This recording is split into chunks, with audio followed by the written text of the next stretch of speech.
చీకటితో వెలుగే చెప్పెను నేనున్నానని, ఓటమితో గెలుపే చెప్పెను నేనున్నానని. నేనున్నానని నీకేం కాదని, నిన్నటి రాతని మార్చేస్తానని.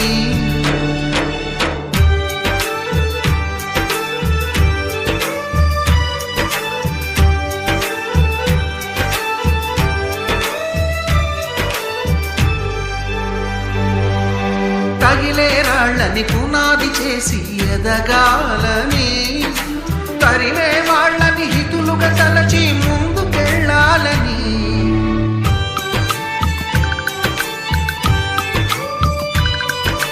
కన్నుల నీటిని కలల సాగుకై వాడుకోవాలని, కాచే నిప్పుని ప్రమిదగా మలచి కాంతి పంచాలని.